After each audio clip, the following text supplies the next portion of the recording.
थांनाय 12 बोसोराव BPF दोलोआ BTC ओनसोलखौ एबा BTR ओनसोलाव जेरैबायदि बिथांमोना सासन होनांगौमोन, जेरैबायदि रायजो राजाफोरखौ अननांगौमोन, रायजो राजाफोरनि खामानि मावनांगौमोन, बेफोरखौ मावनो हायैनि थाखाय बिथांमोना थगायनाय, सिगिनाय बायदिसिना आदबजोंसो राजखान्थि खालामनायनि थाखाय रायजो राजाफ्रा दुखु मोनदों आरो बिनिखायनो UPPL सरकारखौ बिथांमोना लाबोदोंमोन आरो दिनै UPPL सरकार फैनायनि उनाव बड'लेण्ड ओनसोलाव जे गोजोन फैबाय, मोजां थासारि फैबाय, बयबो मोजाङै रायजो जानो हानाय जाबाय आरो जौगानायनि हाबाफारिफ्राबो रायजो राजाफ्रा लुबैनाय बायदियैनो जाहांबाय।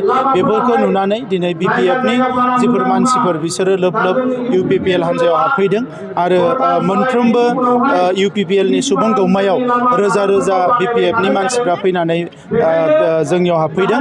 जों बिथांमोनखौ बरायदों, मानोना BTR ओनसोलखौ मोजां मोनसे थासारि आरो गोग्गो समाज दानो थाखाय UPPLआ जोङो आगान सुरगासिनो दङ आरो फैबाय थानाय समाव जेरैबायदि जोंहा भारतनि प्राइम मिनिस्टार नरेन्द्र मदि बिथाङा भारतखौ मुलुगनि मादावनो जौसिन हादोर गायसननो सानदों। आसामनि chief minister doctor Himanta Biswa Sharma बिथाङा आसामखौ भारतनि मादावनो मोनसे जौसिन रायजो हिसाबै गायसननो सानदों। BTR ओनसोलखौबो जौगालांनो थाखाय जों खामानि मावदों आरो बेखौनो मोजां मोननानै दिनै रायजो राजाफ्रा लोब लोब बाहागो लाफैदों आरो जोंबो UPPL हान्जानि फारसेनिफ्राय रायजो राजाफोरखौ अरायसम बिथांमोननि बिसास, बिथांमोननि अननाय आरो बिथांमोननि फोथायनायखौ लानानै जोङो रायजो राजानि सिबिनाय खामानिखौ अरायसम गोग्गो आरो गोथार गोथोजों मावलांबाय थागोन। बिथां खाम्फा बरग'यारिया मा बेसिसाव बुंदों बेखौ मिथिया, नाथाय बिथांमोननि मानसिफ्राबो जोंजों रायज्लायगासिनो दङ। अलरेडि बिथांमोननि माखासे MCLA अलरेडि BJPआव हाबहैबाय, जोंनियावबो हाबफैबाय आरो माखासे बिथांमोननियाबो लाइन लानानै दङ।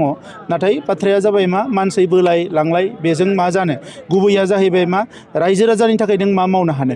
17 बोसोर बिथांमोना पावाराव दङमोन, बेसेबां खामानि मावनो हाखो रायजोफोरनो, बेसेबां मोजां थासारि दानानै होनो हालांखो, बेसेबां सुबुं धोन सोरजिनानै गोलांनो हाखो, बेसो गुबै बाथ्रा।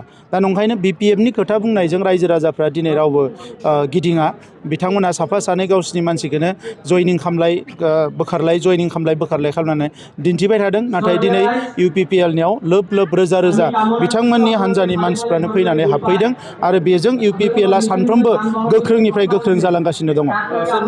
जेब्लाय बेबायदि माबा मोनसे डेभेलपमेन्ट जागोन, नोंथांमोननो जों खोन्थागोन।